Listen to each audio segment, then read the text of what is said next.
Segurança do Trabalho e do E-Social na sua empresa. Acesse proteusmedicinadotrabalho.com.br ou ligue 2725-0878 e conheça todas as soluções inteligentes que oferecemos. Proteus, qualidade reconhecida e certificada ISO 9001-2015.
Oito horas 9 minutos e a gente segue aqui no intervalo, internamente conversando em off, e o papo segue, né, naturalmente interessante, e a gente vai debatendo algumas ideias aqui. Agora mesmo a gente falava sobre essa questão estrutural, né? Tá muito ligado aos costumes nossos. Você vê, os nossos filhos são uma extensão nossa. O que a gente faz, muitas das vezes, eles, nem todas as vezes, né? Meu pai fumava e eu odeio cigarro, não quer dizer isso, mas assim, é evidente que eu repito muitas das coisas que meu pai fazia, naturalmente, mas justamente pelo espelho de criação. Nós estamos conversando no programa de hoje com a Manoele Ramos, presidente do Conselho Municipal dos Direitos da Mulher. Tem pergunta para você aqui, Daniela, você falava sobre a questão também da mulher funcionária pública. Manoele Ramos, o que a amiga acha do novo sindicato do funcionalismo público para as mulheres do setor público? Não sei se você conhece, quem perguntou foi o Dilcimar Toledo aqui no Face. Você conhece esse sindicato? Sim, inclusive recentemente com uma presidenta também, né? Uma mulher à frente da chapa do sindicato. O que você acha? Bom, eu acho que os sindicatos, eles têm um papel importante, né? Eu acho que muitas das vezes, quando a gente, recentemente, na semana passada, eu estava numa discussão sobre assédio com o Instituto Federal Fluminense, né? E aí, falando sobre a questão dos sindicatos, propriamente, assim, né? A questão do mercado de trabalho, eu acho que os sindicatos têm uma possibilidade muito importante de estar discutindo e promovendo ações que combatam, por exemplo, uma violência contra a mulher que acontece no mercado de trabalho, que é o próprio assédio, né? Seja ele moral, seja ele sexual. Acho importante que todo e qualquer sindicato tenha medidas, né, um plano de ação de combate a esse tipo de atividade. Muito, né, eu vim discutindo sobre a questão do assédio, principalmente o assédio sexual, que acaba sendo aquele que a gente de cara logo pensa, mas o assédio moral também ele é muito frequente, né? Há uma dificuldade também de mulheres em estarem denunciando esse tipo de atividades, muito em detrimento, né, de que, em geral, acontecem com pessoas de um grau hierárquico maior do que o dela, então é sempre o chefe, o dono da empresa, o sócio majoritário, enfim, ou o seu diretor, o seu coordenador no âmbito aí da administração pública, o secretário. Então acontece sempre com pessoas com um grau hierárquico naquela estrutura maior do que o dela. Há também uma comprovação, né? Estudos já demonstram que, em geral, mesmo quando esse homem ele é denunciado, muitas das vezes ele permanece na empresa ou ele permanece no seu cargo. Há uma dificuldade grande de que ele saia do cargo mesmo quando denunciado. E eu acho que uma outra coisa importante é dizer que na própria administração, por mais que seja pensado comissões, né, como a gente tem no Executivo Municipal, a gente tem uma comissão permanente de sindicância e inquérito para determinados tipos de casos, mas a gente precisa analisar quem são as pessoas que compõem essa comissão. A gente vai discutir sobre assédio numa comissão formada por 3 servidores homens, né? Eu acho que é um tanto quanto difícil. A gente precisa pensar, né, não só em criar os mecanismos de denúncia, de acesso aos direitos, mas pensar o como fazê-lo, né?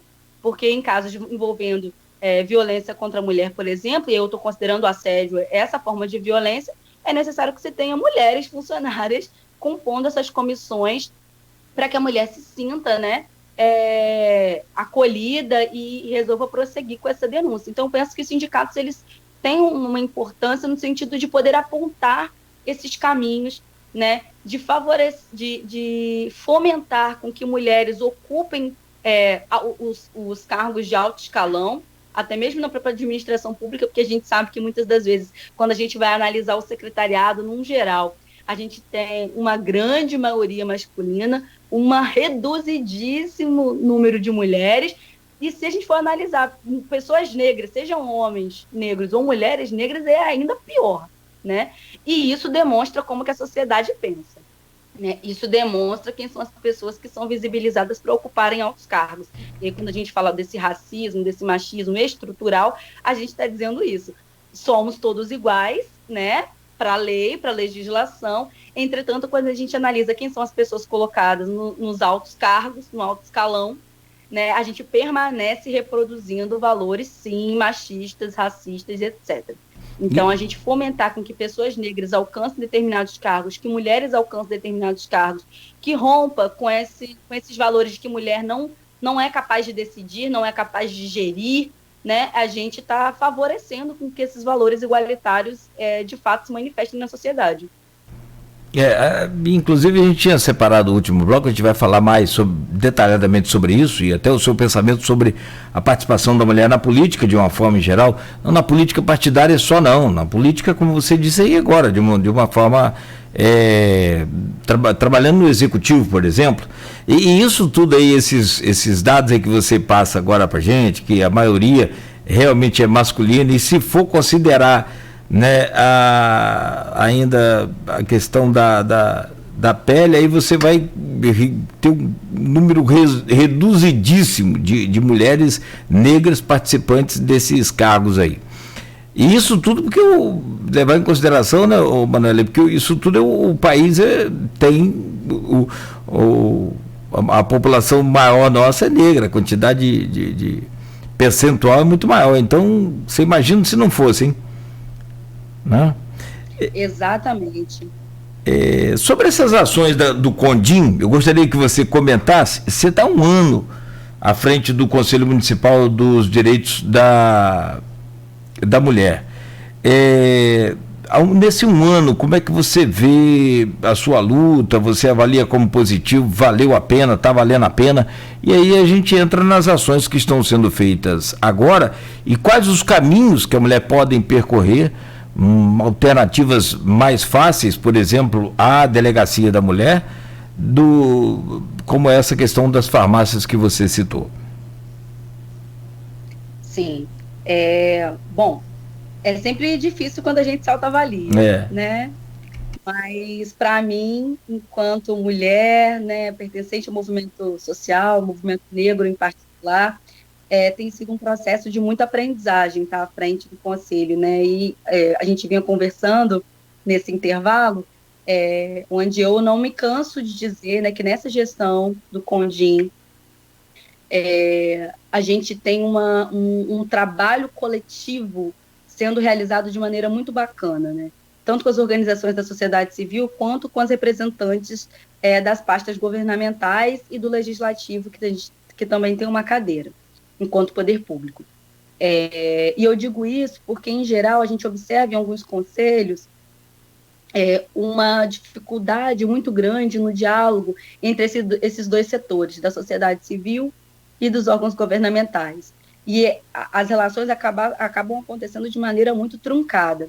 No Conselho da Mulher, pelo menos nessa gestão, a gente tem uma parceria, um companheirismo muito grande entre todas as mulheres conselheiras, mesmo aquelas que representam o Executivo Municipal. Então, quando a gente tira, né, delibera em reunião alguma atividade, alguma medida, alguma ação de crítica ao serviço que está sendo ofertado, em nenhum momento as mulheres, mesmo aquelas representantes do Executivo Municipal, dizem que não é para tirar aquela ação, dizem que não é para tirar aquela deliberação. Muito pelo contrário, a tentativa desse diálogo para que a gente avance na política pública é uma característica dessa gestão, assim, e particularmente eu acho isso muito interessante, porque quando a gente fala dos direitos da mulher, a gente está falando do direito de todas nós, independente de estar ocupante de cadeira no Executivo Municipal ou não estar. Né? A gente está falando dos nossos direitos, de todas nós. E a gente precisa entender que nós somos um grupo,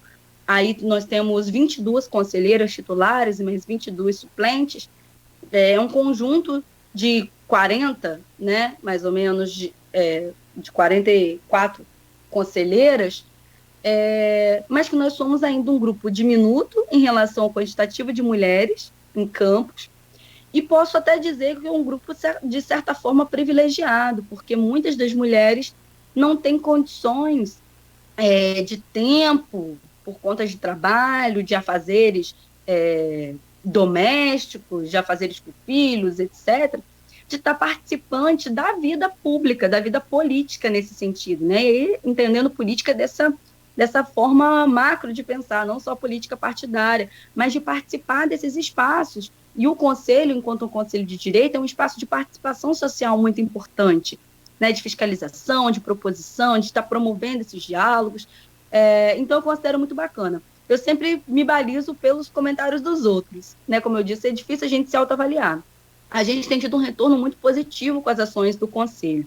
Nesse 1 ano, a gente tentou promover, né, atividades voltadas para a questão da violência doméstica. Não adianta, né, a gente é atravessada, a gente às vezes tem um planejamento de discutir determinada pauta numa reunião do Conselho, e aí a gente é atravessado no dia anterior por um caso de feminicídio. Então, não adianta, a gente precisa discutir sobre isso. A gente quer discutir a pauta envolvendo o mercado de trabalho, mas aí um dia antes acontece 5 casos de violência doméstica em Campos e região, e a gente fala, não, peraí, a gente precisa falar sobre isso aqui, a gente precisa entender o que aconteceu. Então, a violência doméstica atravessa, não tem jeito, atravessa o cotidiano do Conselho. Mas eu acho importante a gente sinalizar que a política pública de mulheres não é apenas a política de violência doméstica.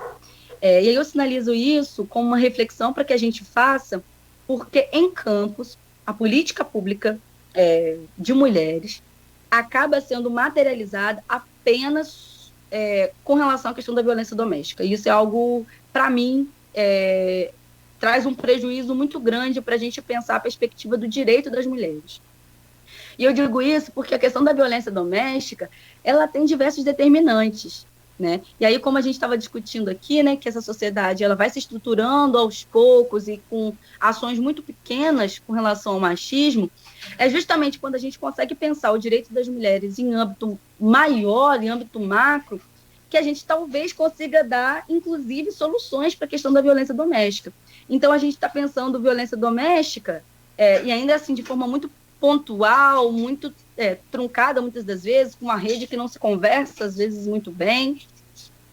Mas a gente não está pensando no mercado de trabalho, a gente não está pensando numa saúde específica para a mulher, a gente não está pensando em outras possibilidades de direitos que a política pública de mulheres vai versar, né? O próprio Plano Nacional de Mulheres vai falar sobre outros tipos de políticas universais que atravessam a política de mulheres, e a gente vai pensar de maneira muito focal na política de violência.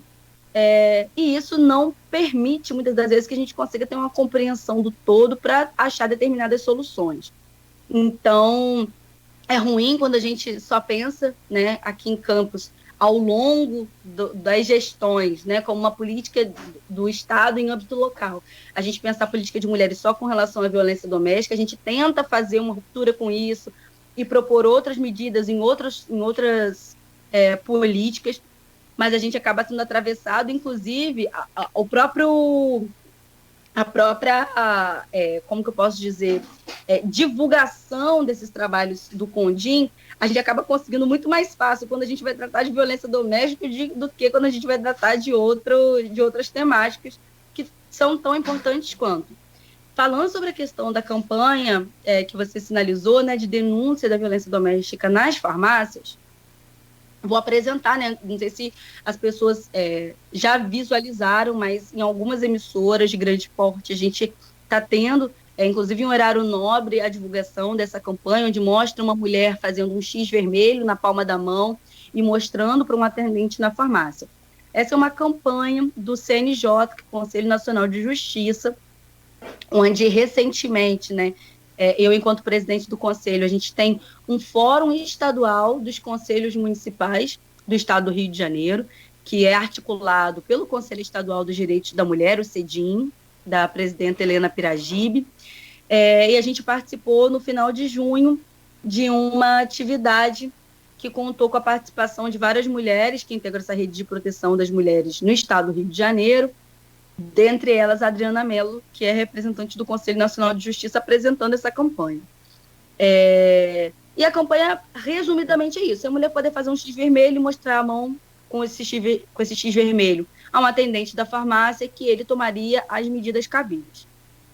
Antes de fazer uma campanha de divulgação, né, nós do Conselho estamos no momento de fiscalização dessa campanha, entendendo que essa medida não é uma medida que parte do Conselho, né, é uma campanha nacional, ela já está em voga, ela já está aparecendo na TV, muitas mulheres já estão tendo ciência disso, está tendo uma divulgação individual de mulheres nas redes sociais, mas nós, enquanto Conselho, entendendo o papel desse Conselho e o peso que as ações de divulgação do Conselho podem gerar, nós estamos fazendo um caminho meio que inverso, nós estamos fiscalizando como que essa campanha está se dando aqui em Campos.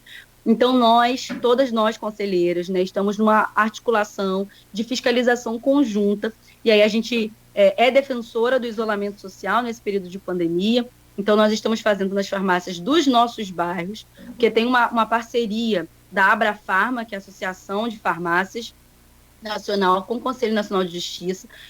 Não são todas as farmácias que estão recebendo o treinamento do CNJ, para poder agir nos casos de violência doméstica e, ao nosso ver, do Conselho da Mulher, esse, inclusive, pode ser um dificultador na efetividade da campanha. A gente se preocupa muito em ter medidas e campanhas eficazes, né? Não adianta só criar o serviço tem que funcionar. E por que eu digo isso? Porque quando a gente vê a divulgação da campanha, a gente vê falando farmácias, né? Procura o atendente da farmácia com X vermelho que você vai ser atendido. Achei legal. Desculpa, perdão. Desculpa te interromper. Não, só para orientar também, né? Detalhar mais Achei muito bacana essa campanha. É uma forma de tirar a formalidade da mulher, de quebrar essa coisa da mulher ir a uma delegacia, até porque ela naturalmente vai ficar preocupada em alguém vê-la na delegacia, comentar com o marido, aquela questão toda que você falou, né, do psicológico, né, dessa pressão em cima das mulheres. E eu achei fantástica essa campanha, porque farmácia é um local muito comum, né? E mais interessante que durante para formalizar o seu pedido de socorro, na verdade, você pode usar um batom vermelho ali da própria farmácia mesmo. Depois você acerta isso, depois você vê, isso é o de menos, né? Mas naquele momento de emergência você pode usar um próprio batom vermelho para fazer o X na mão. Achei legal, achei bacana. Eu acho que é uma medida bacana de ser pensada, né? Só que toda política que a gente vai analisar, a gente precisa dar uma certa complexidade para ela. E aí, por que eu falo isso, né? Porque nós do Conselho da Mulher, a gente tem muita preocupação com a revitimização dessa mulher, né? Dessa mulher possivelmente estar numa situação de vulnerabilidade. Por quê? As farmácias, elas estão recebendo um treinamento, né? Não necessariamente todo farmacêutico, todo atendente vai saber como proceder, né? Então é importante a gente ter esse processo de formação desses profissionais. Só que são apenas as farmácias cadastradas na Abrafarma que estão recebendo esse treinamento, e tem uma cartilha com tudo isso. E aí, essa é justamente a nossa preocupação, né? Então, as farmácias maiores, Droga Raia, Pacheco, né? Elas são associadas à Abrafarma, então provavelmente receberam esse treinamento, receberam material informativo de como proceder, do que fazer. Mas as farmácias de bairro, por exemplo, não. E aí Campos, enquanto uma cidade média, que tem muitas farmácias, né? A gente tem uma preocupação dessa mulher ali que conseguiu naquele momento sair de casa para poder fazer essa denúncia, não dá tempo de chegar até a delegacia, então achou uma farmácia, fez um X vermelho e foi para ela mostrar ao atendente. Se essa farmácia ela não é associada à Abrafarma, esse atendente não sabe muitas das vezes o que fazer. Ele não sabe nem o que vai significar aquele X vermelho. Então, o que a gente tem feito de fiscalização é fiscalizar não só as farmácias de grande porte, que a gente sabe que são cadastradas na Abrafarma, mas também as farmácias menores. E aí, a fiscalização, né, por mais que tenha esse nome, muitas das vezes assusta, é fazer esse diálogo do Conselho da Mulher, querendo saber se essa farmácia ela está sabendo dessa campanha, né, porque você pode não ter recebido o treinamento, mas você está vendo isso passar nos jornais, né, nas redes sociais, enfim. Se eles sabem da campanha, se eles receberam o treinamento, e aí talvez a gente tenha essa diferenciação no acesso a essa informação, daquelas de grande porte para as de menor porte. Se já chegou alguma demanda, porque aí pode acontecer isso, né? As farmácias de grande porte, que tem o treinamento, que tem tudo isso, mas é muito mais fácil a mulher ir na farmácia menor de bairro para poder pedir isso do que ir nas grandes farmácias que estão mais na área central. Uma mulher no Quilombo, lá no Imbé, ela não vai vir para um alfolino no centro para mostrar o X vermelho, ela vai procurar o que tiver mais próximo dela ali para poder tentar pedir esse socorro. E aí... Ou nem vai, né? Muitas das vezes.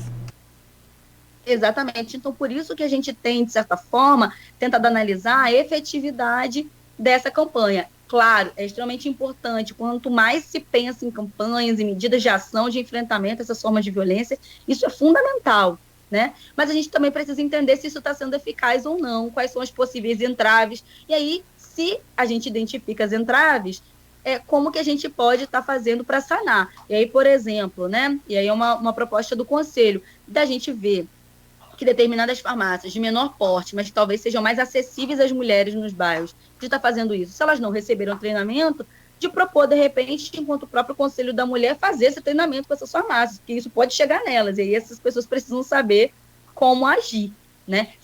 Como a gente comentou no outro bloco, né? A própria DEAN, muitas das vezes, recebe crítica no tratamento, sendo policiais treinados para tal. Imagina essa demanda chegando nas farmácias com profissionais que muitas das vezes não estão acostumados a receber esse tipo de demanda, né? Então, a gente precisa também, assim, não só apontar o que possivelmente não esteja dando certo ou não vai dar certo, mas propor medidas em cima disso. Olha, talvez isso aqui seja um empecilho, né? Essa farmácia de pequeno porte não recebeu treinamento. O que a gente pode fazer? Então, vamos fazer um treinamento enquanto Conselho da Mulher em Campos, para que essas farmácias entendam o que está acontecendo e se chegar a quem recorrer, a quem procurar.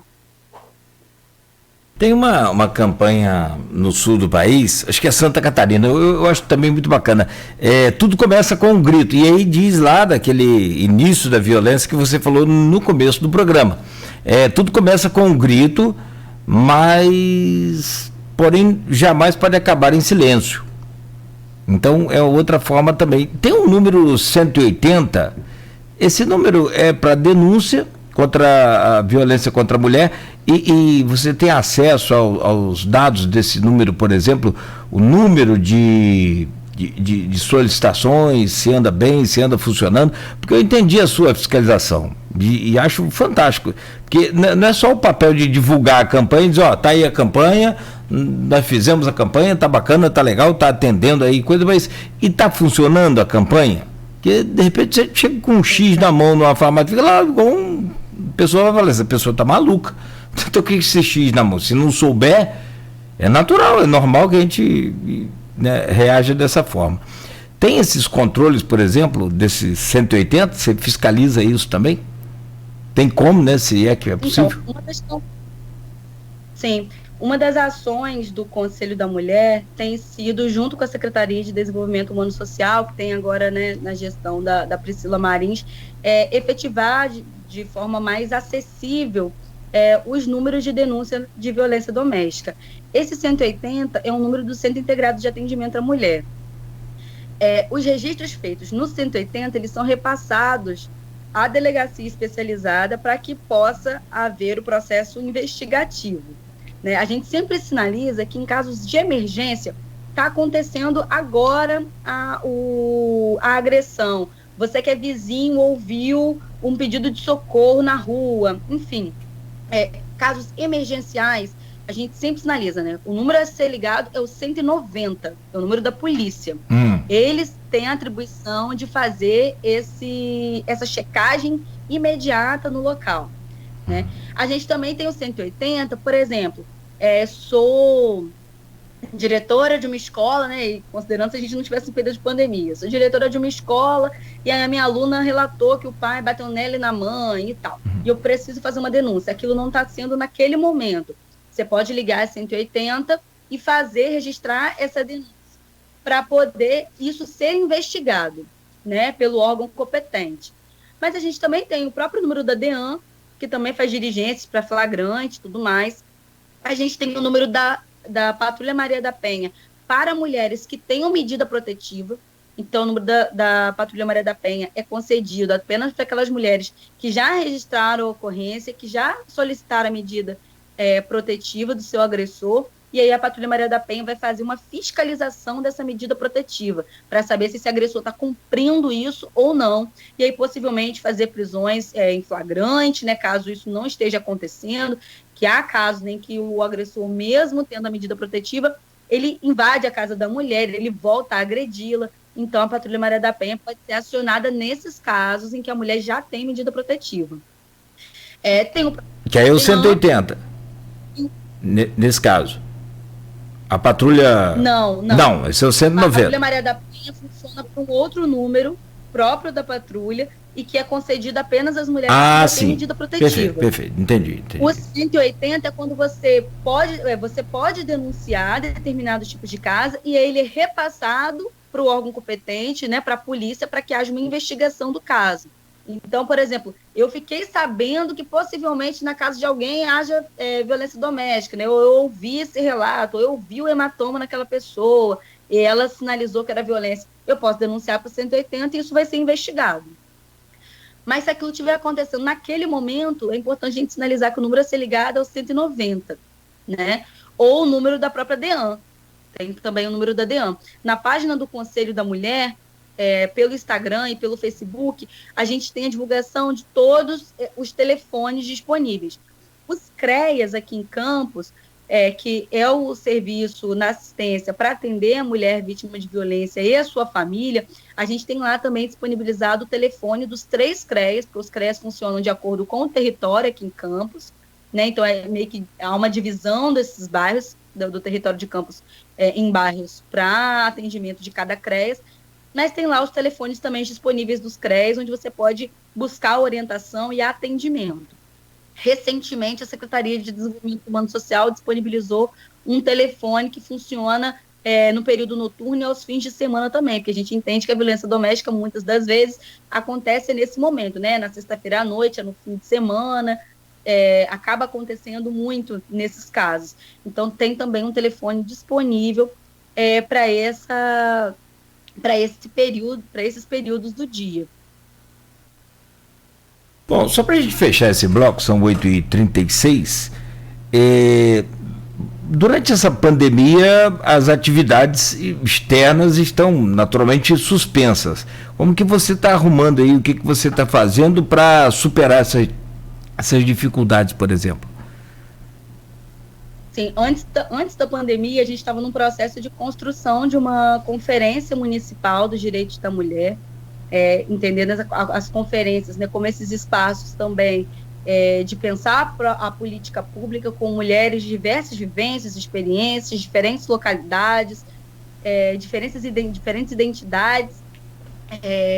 A gente estava nesse período de construção da conferência, a gente estava num período de construção do controle social de fato, com cadastramento das organizações da sociedade civil que desenvolvem algum trabalho de apoio, proteção e promoção aos direitos da mulher.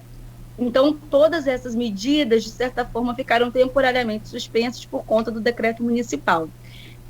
E aí, como que a gente se rearrumou, né?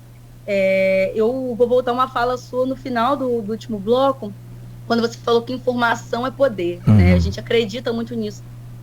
E aí a gente começou com um projeto chamado Condinha em Casa, onde a gente faz 2 lives semanais, terças e quintas, sempre às 18 horas, abordando sobre política pública de mulheres, sobre coisas que atravessam o universo feminino, inclusive com o próprio público sugerindo temas para que a gente aborde. Então, tem sido muito bacana, a gente tem tido uma devolutiva muito importante, inclusive de pessoas que nem sabiam que o Conselho existia. E aí foi nesse período de pandemia que teve ciência do Conselho e das atividades do Conselho. Então, a gente já discutiu sobre relacionamentos abusivos, a gente já discutiu sobre a rede de proteção às mulheres vítimas de violência em campos, a gente já discutiu sobre feminismo, tentando aí facilitar o entendimento sobre o que é o feminismo e a luta de direitos das mulheres. A gente já conversou sobre as mulheres na linha de frente do Covid, né? Entendendo aí que essas profissionais da saúde, na sua grande maioria, são mulheres. A gente já discutiu sobre trabalho doméstico, sobre as trabalhadoras domésticas. A gente já discutiu, enfim, sobre uma infinidade de temas, muitos dos temas sugeridos pela própria população. Então, a gente começou fazendo essas lives no Instagram do Conselho, @condim.campus. A gente começou a fazer por lá. Só que algumas atividades a gente não conseguia. Tá, chegou, Cordô agora. Participar aqui com a gente. Deixa eles ir aí. Pra aumentar esse ibope aí. Como é que é o nomezinho dele? Não tô conseguindo salvar. Qual o nome dele? Eniola. Eniola. Que bonitinho, gente. Eniola. Legal. 4 meses você... 4 meses. Eu e o pai, a gente é militante do movimento negro, né? Legal. O pai dele é de religiosidade matriz africana. A gente escolheu esse nome, é um nome africano, Yorubá, que significa aquele que é predestinado à riqueza e honra. Amém. Amém. Saúde e paz para ele. É um nome muito especial pra gente. Muito bom, muito bacana. Isso é tudo de bom. Né? Muita paz e saúde para eles. Mas vamos lá. Vamos trabalhar aqui para sustentar Eniola. E aí a gente começou a fazer esse projeto do Condinha em Casa, mas junto com esse Condinha em Casa, né? A gente sempre faz de uma forma de um bate-papo mesmo, para que a gente facilite a informação. Então, a gente começou a fazer pelo Instagram, atualmente a gente tem feito pelo Facebook, porque o Facebook tem sido, assim, uma ferramenta mais popularizada, vamos dizer assim, né?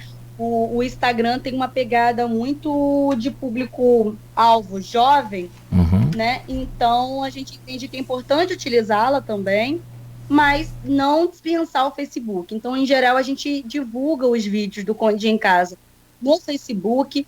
A gente, enquanto faz no Facebook, né, sempre gera um linkzinho. A gente divulga pelos grupos de WhatsApp também, coloca o vídeo no Instagram e na página do Conselho no Facebook, né? A gente tenta, de todas as formas, divulgar para que essas informações alcancem o maior número de pessoas possível. Bom, eu sei que você está com o neném aí, a gente está vendo, evidente, mas se você permitir, eu faço um intervalo bem rapidinho para a gente trazer o último bloco e falar rápido também, só para fechar o programa, sobre o que você pensa da participação da mulher na política, o que falta para crescer esse número de participação da mulher na política, e aí vale aquela coisa que a gente falou, né, em todas as esferas de todas de toda a política nacional, seja ela municipal, estadual, federal, seja no executivo, no legislativo, seja, né, num cargo público de alta confiança, enfim, né? Por que a gente ainda não tem, né, mais... Para você ter uma ideia, hoje o governo federal mantém uma mulher no Ministério de Agricultura que tem um desempenho fantástico, Aliás, sou fã dela lá, tem feito um trabalho muito bacana. E as pessoas comentam pouco, né? Vão mais, claro, também, se bem que tem falhas aí no governo e o Ministério da Saúde e da Educação tem capengado aí para conseguir nomes. Eu já falei, procura uma mulher aí que você vai resolver esse problema. O Ministério da Mulher e Direitos Humanos tem bastante questões. Não, e você, eu já falei, procura uma mulher boa para colocar no Ministério da Educação para resolver, porque já caiu mais um ex-futuro ministro da Educação que ia assumir o Férer, lá do sul do país, já foi eliminado da relação, quer dizer, muito complicado. São 8h43 então, Manoel, vamos a um rápido intervalo e eu volto para a gente fechar com esse assunto e reforçar essa campanha aí bacana nas farmácias para que as pessoas que estão tomando conhecimento hoje passem essa informação também para o mais próximo, para quem ama, né? Enfim, 8h43 em Campos, no oferecimento dos laboratórios Plínio Bacelar e Clínica Proteus. Voltamos em 1 minuto. Vai contratar